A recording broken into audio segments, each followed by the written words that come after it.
Welcome in to stage number 4 of the Chasing Suisse tour. We are here on the Glyph Heights route. There's what the Strava elevation told us. And here are the GC standings heading into the stage. So 4-horse race, but it is really about to be shaken up on this stage.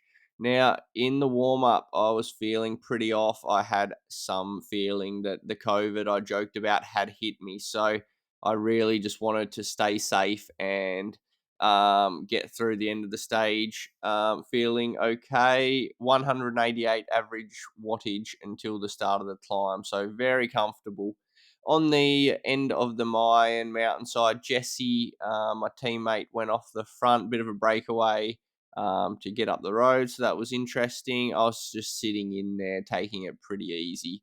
Kind of waiting for the grade, hoping that I'd have the legs to distance myself. Now, Woo, if you followed the series, there he goes. I had no intent of following today, given how I was just feeling a bit off prior to the start of the race. And yeah, I didn't want to go with that. Today, I was just going to see what the legs had on the grade and go from there.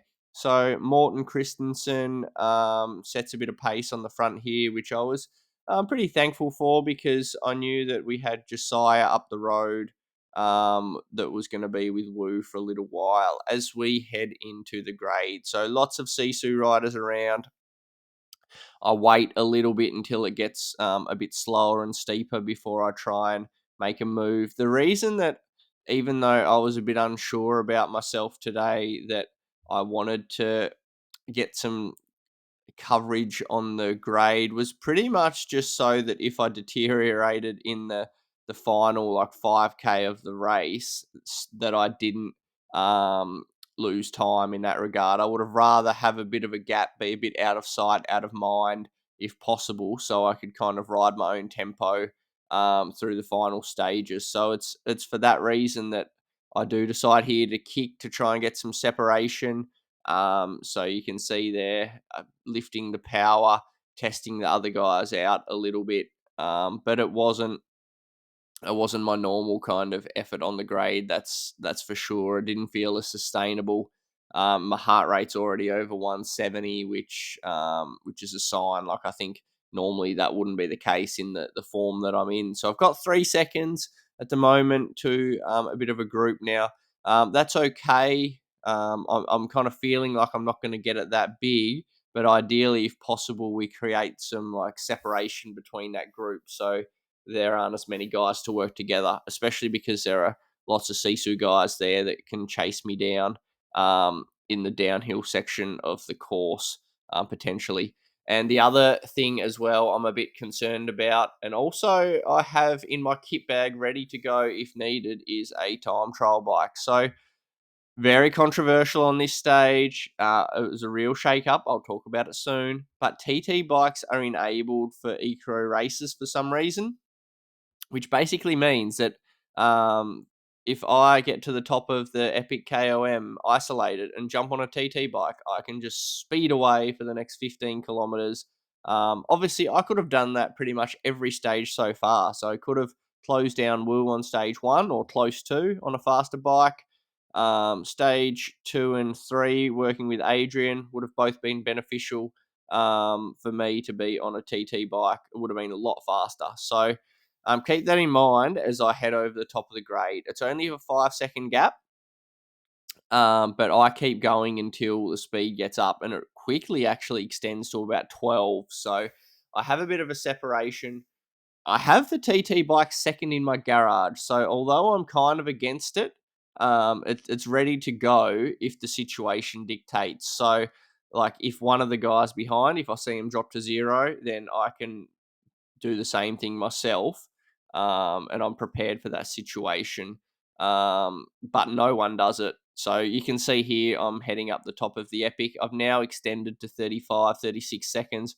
I'm glad this section's over. I'm feeling certainly not the best. I'm like super sweaty, as well as like just not really feeling that extended push, and slightly elevated heart rate for the power, I would say. But you keep into it here until you hit speed. down into the descent, make a bit of a joke that I should be on the K-Dex right now with all these guys chasing me, which is ironic given I'm the only person that wasn't impacted by TT bikes on this stage. Um, so anyway, I've got about 50 seconds-ish over the chasers. Through the jungle, I just pretty much worked some 15-second ons, 15 seconds offs. Mentally, that was keeping me in the game. It was probably keeping my speed high too with some of Zwift's CDA stuff, just to try and make sure I go into the final 6K with a decent enough gap that if I capitulate, or if they work super quickly and well together, that they won't catch me, and I'll end up with that 0 second gap at the finish line. The time gaps were a bit strange through this section for some reason. Definitely not accurate, what you're seeing there. But here it is. A minute 20 to the guys with 1.3K to go. So I'm gonna get the 0 seconds.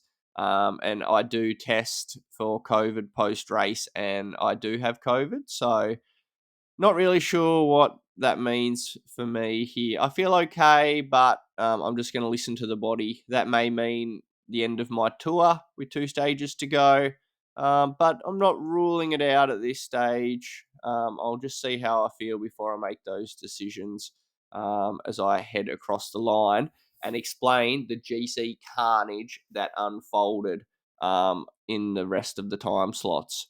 So there are the results. There's the Zwift Power results for this stage.